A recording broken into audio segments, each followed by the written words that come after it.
सुंदर वन जंगल में टुनटुनी चिड़िया अपने बच्चे गुनगुन और कुकू के साथ रहती थी। जून जुलाई का महीना था। गर्मी से पूरा जंगल परेशान था। कुकू और गुनगुन की गर्मी की छुट्टियां पड़ गई थी, जिस वजह से दोनों बच्चे टुनटुनी को कहीं बाहर घूमने के लिए परेशान करते हैं। मामा, अब तो गर्मी की छुट्टियां भी पड़ गई है। आपने कहा था कि गर्मी की छुट्टियां में घूमने ले चलेंगे। हाँ मामा, आपने कहा था। और मेरी वो दोस्त है ना, कालू अंकल का लड़का चीकू, उसके पापा शहर के बड़े से स्विमिंग पूल में ले गए हैं, जहाँ पर वो बहुत सारी मस्ती करके आया है और मुझे बात करके चिढ़ा रहा था। कालू से पैसे वाले हैं, उनके पास पैसे की कोई कमी नहीं है, इसीलिए वो हर गर्मी की छुट्टी में घूमने जाते रहते हैं। पर हमारे पास इतने पैसे नहीं हैं जो मैं तुम दोनों को शहर के स्विमिंग पूल में घुमाने ले जाऊं। मम्मा, वो सब मुझे नहीं पता, मुझे बस स्विमिंग पूल में नहाना है।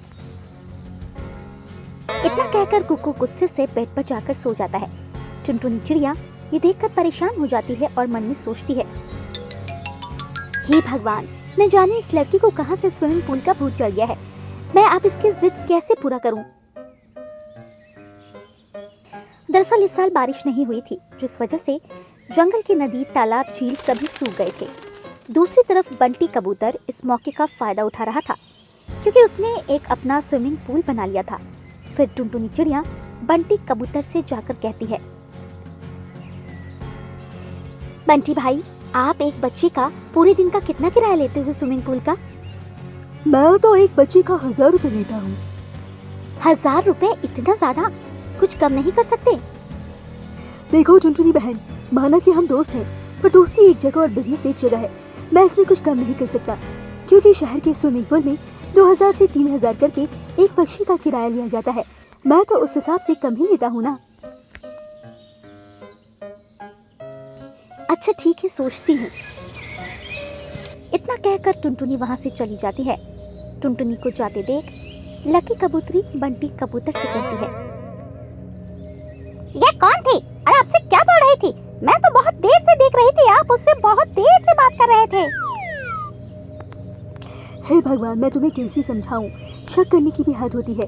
वो मेरी दोस्त थी और स्विमिंग पूल में अपने बच्चों को नहाने के बारे में, पैसे के बारे में पूछ रही थी। मैं तो वैसे ही पूछ रही थी, आप खामखा गुस्सा होने लग गए। दरअसल बंटी कबूतर और लकी कबूतरी दोनों का अरेंज मैरिज हुआ था। इस वजह से लकी कबूतरी हमेशा बंटी पर शक करती रहती है। बंटी का किसी के साथ चक्कर भी चल रहा है क्या? वहीं दूसरी तरफ टुनटुनी चिड़िया परेशान होकर जंगल के एक पेड़ पर बैठकर सोचती है, मैं अब क्या करूं? घर जाऊंगी तो बच्चे फिर से पूछेंगे, और मेरे पास तो अभी 2000 है नहीं जो मैं बंटी कबूतर के स्विमिंग पूल में अपने दोनों बच्चे को ले जाऊं। मैं एक काम करती हूँ, मैं अपना एक स्विमिंग पूल बना लेती हूँ, जिसमें सभी गरीब अनाथ बच्चे आकर अपनी गर्मी छुट्टियों का मजा ले सके। लेकिन मेरे पास तो अभी इतने पैसे हैं नहीं। हाँ, मैं कालू सेठ के पास जाकर कुछ पैसे उधार ले लेती हूँ और उन पैसों से मैं अपना स्विमिंग पूल बना लूंगी। इतना सोचकर टुनटुनी चिड़िया कालू सेठ के यहाँ जाती है और कालू सेठ से कुछ पैसे उधार मांगती है। सेठ जी, क्या आप 15,000 रुपए मुझे उधार देंगे? लेकिन टुनटुनी, तुम्हें इतने पैसों की क्या जरूरत पड़ गई? क्योंकि पूरे जंगल में पीने नहाने के लिए कहीं भी एक बूंद पानी तक नहीं है। इतनी गर्मी की वजह से नदी, झील, तालाब सभी सूख गए हैं। मेरे बच्चे स्विमिंग पूल में नहाने की रोज जिद करते हैं, पर मेरे पास इतने पैसे नहीं हैं जो मैं उसे ले जाकर नहा सकूं। इसीलिए मैंने सोचा मैं पैसे उधार लेकर अपना एक स्विमिंग पूल बनाऊंगी, जिससे मैं अपने बच्चों की इच्छा पूरी कर दूंगी और उससे मेरी आमदनी भी चलेगी। इतनी गर्मी में स्विमिंग पूल तो तुम्हारी खूब चलेगी, लेकिन मुझे मेरे पैसे से मतलब है। चाहे तुमको जो मर्जी है वो बिजनेस करो, पर मेरे पैसे तो भाई टाइम पर देने पड़ेंगे ना। आप उसकी चिंता मत करिए, मैं आपके पैसे बहुत जल्द लौटा दूंगी। अच्छा ठीक है, मैं तुम्हें अभी पैसे देता हूँ। इतना कहकर कालू सेठ अपनी पत्नी गौरी कव्वी को बुलाता है और 15,000 टुनटुनी चिड़िया को देने के लिए कहता है। फिर गौरी कव्वी पैसे लेकर आती है और टुनटुनी चिड़िया को दे देती है। टुनटुनी चिड़िया पैसे लेकर अपने घर वापस आ जाती है और अपने बच्चों से कहती है, सुनो बच्चों, मैं कालू सेठ से 15,000 लेकर आई हूँ और हम सब मिलकर अपना खुद का स्विमिंग पूल बनाएंगे। उसमें तुम दोनों मन भर की मस्ती करना। क्या आप अपना खुद का स्विमिंग पूल? वाह मम्मा, तब तो बहुत मजा आएगा। मैं तो रोज उसमें नहाऊंगा। क्या मम्मा, आप सच में ऐसा करने वाली हो? मुझे तो विश्वास ही नहीं हो रही है। हाँ बेटा, और ये बनाने में बहुत मेहनत लगेगी। हम सबको मिलकर इस स्विमिंग पूल को बनाना होगा। हाँ क्यों नहीं मम्मा, मैं आपकी मदद करूंगी। और मैं भी आपकी मदद करूंगा मम्मा। हाँ मेरे बच्चों, हम साथ मिलकर बहुत जल्द अपना स्विमिंग पूल बना लेंगे। इसीलिए मुझे अभी से ही स्विमिंग पूल की तैयारी करनी होगी। इतना कहकर टुनटुनी चिड़िया अपने घर के पास वाली जमीन में खुदाई करने लगती है। दिन रात मेहनत करके वो एक बहुत बड़ा गड्ढा खोद लेती है, जिसमें उनके दोनों बच्चे भी मदद करते हैं। कुछ ही दिनों में टुनटुनी का अपना स्विमिंग पूल बनकर तैयार हो जाता है। मम्मा, अब इसमें पानी कहाँ से आएगी? बारिश तो कितने महीने से नहीं हो रही है। गुनगुन बेटा, तुम परेशान मत हो। मेरे पास अभी भी कुछ पैसे बचे हुए हैं। मैं उन्हीं पैसों से शहर से एक पानी का टैंकर बुला लेती हूँ, जिससे हमारा स्विमिंग पूल भर जाएगा। इतना कहकर टुनटुनी चिड़िया टैंकर वाले को फोन करके बुला लेती है, जिस पानी से टुनटुनी चिड़िया का स्विमिंग पूल पूरा भर जाता है। टुनटुनी चिड़िया उसमें बोर्ड लगाकर टांग देती है, जिसमें लिखा रहता है एक बच्चे पर 200। इतना सस्ता रेट देखकर रानू मौसी आ जाती है और टुनटुनी चिड़िया से कहती है, टुनटुनी बहन, तुमने ये बहुत अच्छा और मजेदार काम शुरू किया है। इसमें बहुत मजा आता है और मैं पूरे जंगल को जाकर बता देती हूँ, सब तुम्हारे ही स्विमिंग पूल में नहाने आएंगे। इतना कहकर रानू मौसी चली जाती है और पूरे जंगल को बता देती है। सभी पक्षी टुनटुनी चिड़िया के स्विमिंग पूल में ही नहाने आते हैं और देखते ही देखते टुनटुनी कालू सेठ का पैसा वापस कर देती है और खुशी खुशी अपना जीवन जीने लगती है। हिमाचल के जंगल में अभी तेज बारिश हो रही थी और जंगल के सभी पक्षी अपने अपने घोंसले में बैठकर बारिश का मजा ले रहे थे। टुनी चिड़िया भी अपने बेटे और पति के साथ अपने घोंसले में बैठकर तेज बारिश का मजा ले रही थी। और टुनी चिड़िया का पति बंटी कबूतर कोई भी काम नहीं करता था। वो पूरे दिन घर में पड़ा रहता था और अपने यार दोस्तों के साथ पूरे दिन आवारागर्दी करता था, जिसके कारण टुनी चिड़िया को अपने घर का खर्च चलाने के लिए, अपने बेटे को पढ़ाने के लिए मेहनत मजदूरी करनी पड़ती थी। एक दिन टुनी चिड़िया का बेटा तेज बारिश में भीगते हुए स्कूल से घर आया। अरे तुम तो पूरे भीग गए, तुम थोड़ी देर कहीं रुक जाते। मैंने बहुत इंतजार किया लेकिन बारिश रुकी नहीं और मेरे सारे दोस्त अपने अपने घर चले गए। मैं अकेले वहाँ पर खड़ा था, इसीलिए मैं भी आ गया। ये बारिश भी हम गरीबों को ही सताता है, पर पैसे वालों के लिए बारिश का दिन मज़े का दिन है, लेकिन हम गरीबों के लिए एक दिन काटना मुश्किल हो जाता है। माँ, मेरे सभी दोस्तों के पास छतरी है, आप मेरे लिए भी एक छतरी ला दीजिए ना।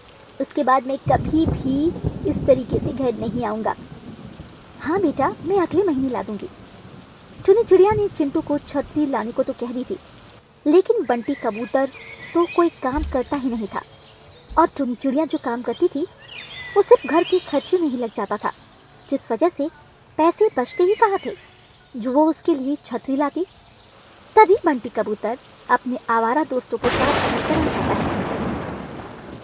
टुनी कहाँ मर गई? मेरे दोस्तों के लिए कुछ नाश्ता पानी का इंतजाम कर दे। तुम मर जाता तो सही रहता, कम से कम तुमसे और तुम्हारे ये आवारा दोस्तों से पीछा तो छूटता। ये तो क्या बकवास कर रही है? बंटी का दोस्त कालू कौवा और हरी तोता कहता है। तो भाभी जी, मुझे माफ कर दीजिए, मैं यहाँ नहीं आ रहा था। ये बंटी ने मुझे जबरदस्ती यहाँ लेकर आया। मैं अब चलता हूँ। भाभी जी, मैं भी चलता हूँ, मेरी पत्नी भी इंतजार करती होगी।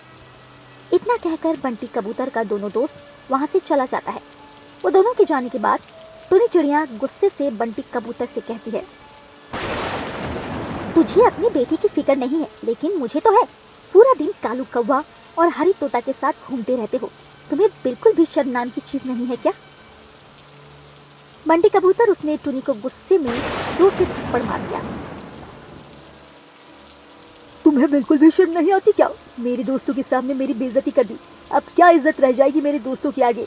जैसे कि वो बहुत बड़ा अफसर है आपके दोस्त, जैसे आपके दोस्त लोग बेरोजगार हैं और आज भी उसकी संगत में रहकर कोई काम धंधा नहीं कर रहे हैं। बंटी कबूतर और टुनी चिड़िया दोनों आपस में लड़ाई करते हैं। दूसरी तरफ उनका बेटा चिंटू भी अपने पिता के इस व्यवहार से हमेशा सहमा रहता था। फिर अगले दिन, सुनी जी, मानसून जोर पर है, हर दिन भयंकर बारिश हो रही है। तो मैं क्या करूं? बारिश में बारिश नहीं होगी तो क्या लू चलेगा? आपसे तो कुछ कहना ही बेकार है, लेकिन आप देख नहीं रहे, सारे डब्बे खाली पड़े हैं।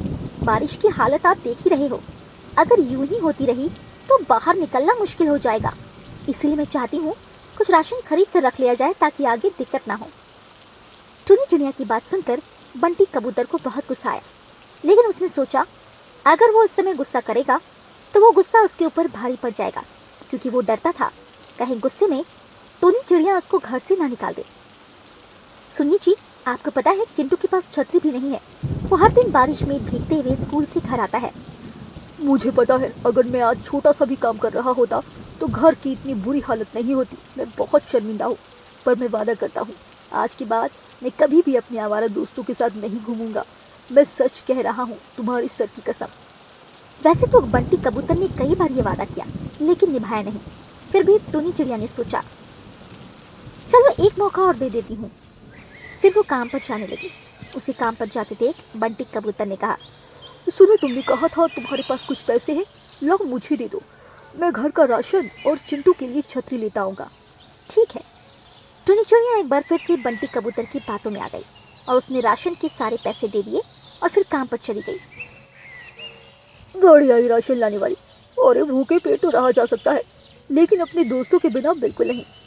उस दिन बहुत तेज बारिश हो रही थी। घर में जो राशन था उसे टुनी चिड़िया ने बना दिए थे, लेकिन अब बंटी कबूतर के आने का इंतजार कर रही थी। रात के 9:30 बजे बंटी कबूतर आता है, लड़खड़ाते हुए घर पहुंचा। उसकी यह हालत देखकर टुनी समझ जाती है आज फिर यह आवारा दोस्तों के साथ पी खा कर आया है। उसने उससे गुस्से में कहा, राशन कहाँ है और चिंटू का छतरी कहाँ है? लेकिन बंटी कबूतर टुनी चिड़िया को कोई जवाब नहीं देता है और जाकर बिस्तर पर लेट जाता है। बाहर बारिश लगातार हो रही थी, लेकिन इस बार बारिश रुकने का नाम ही नहीं ले रही थी। लगातार बारिश होने की वजह से टुनी चिड़िया के घोंसले से पानी टपकने लगा। ये देखकर टुनी चिड़िया का बेटा चिंटू जमीन पर एक बर्तन रख देता है, लेकिन इस बार बारिश किसी जिद्दी बच्ची की तरह हो रही थी। वो बरसती ही जा रही थी। मुझसे बहुत बड़ी गलती हो गई जो मैंने इन पर विश्वास किया। एक बार फिर उन्होंने मेरा विश्वास तोड़ दिया। मेरा बेटा कैसी भूख से बिलख रहा है और अब ये है कि शराब के नशे में जानवर की तरह पड़े हुए हैं। लगातार बारिश होने की वजह से टुनी चिड़िया के घर में पानी भरता जा रहा था। माँ, क्या हम सब इसी पानी में डूब जाएंगे? माँ, क्या हम सब मर जाएंगे? चिंटू की बातें सुनकर टुनी चिड़िया को रोना आ रहा था, लेकिन ये वक्त रोने का नहीं था। हिम्मत से काम और सबकी जान बचाने का था। कुछ नहीं होगा बेटा, कुछ नहीं होगा। बारिश रुकते ही सब कुछ ठीक हो जाएगा। लेकिन इस बीच बंटी कबूतर का नशा टूटा और होश में आया तो उसे समझ आया कि बहुत मुसीबत में है वो लोग। ये इतना पानी कहाँ से आ गया? टुनी चिड़िया ने झट से अपने बेटे को अपने ऊपर बिठा लिया और अपने पति से कहा, हमें यहाँ से बाहर निकलना होगा और किसी से मदद मांगनी होगी, नहीं तो हम यहीं मर जाएंगे। पहली बार मौत का खौफ बंटी कबूतर के चेहरे पर दिखा और शायद पश्चाताप भी उसकी आंखों में दिख रहा था। उसने झट से अपने बेटे को अपने ऊपर उठाया और टुनी से कहा, तो फिर तू इसकी फिक्र मत कर, मैं मर भी जाऊंगा लेकिन अपने बेटे को कुछ नहीं होने दूंगा। फिर उसके बाद वो तीनों घोंसले से बाहर आ जाते हैं और देखते हैं बाहर बहुत पानी भरा हुआ था और कुछ पक्षियों के घोंसले भी पानी में बह गए थे। फिर उसके बाद वो तीनों किसी सुरक्षित स्थान पर जाने की जगह ढूंढते हैं। तभी टुनी चिड़िया को एक पेड़ की डाल दिखाई देती है और वो कहती है, बंटी जी वो देखिए, हम उस पेड़ के नीचे चलते हैं। उस पेड़ के नीचे बारिश का पानी थोड़ा कम आ रहा होगा और बारिश रुकने तक हम वहीं बैठ जाएंगे। इतना कहकर वो तीनों उस पेड़ की डाल पर आकर बैठ जाते हैं। तब बंटी कबूतर कहता है, टूनी मुझे माफ कर दो, ये सब मेरी वजह से हुआ। अगर आज मैं अपने आवारा दोस्तों के साथ मछली खाता और कोई काम धंधा करता तो आज हमारा घर पक्का होता और हमें इस तरह इधर उधर नहीं भटकना पड़ता। कोई बात नहीं बंटी जी, आपको अपनी गलती का एहसास हुआ, मेरे लिए यही काफ़ी है। वो दोनों ऐसे बातें कर ही रहे थे कि तभी बंटी को एक मिट्टी का घर दिखाई देता है और वो कहता है, टूनी वो देखो, वो एक मिट्टी का घर दिखाई दे रहा है। लगता है उस घर में कोई नहीं है, क्यों ना हम वहीं जाकर रहे। उसके बाद वो तीनों उस घर के अंदर आ जाते हैं। तब टुनी चिड़िया कहती है, अरे वाह बंटी जी, ये घर तो बहुत अच्छा है। इस घर के अंदर तो बारिश का पानी भी नहीं आ रहा है। इस तरह कुछ दिन बीत जाते हैं और बारिश रुक जाती है। इस बार की बारिश बंटी के लिए बहुत बड़ा सबक लेकर आई थी। वो अब शराब पीना और अपने आवारा दोस्तों के साथ घूमना भी छोड़ देता है और काम पर जाने लगता है।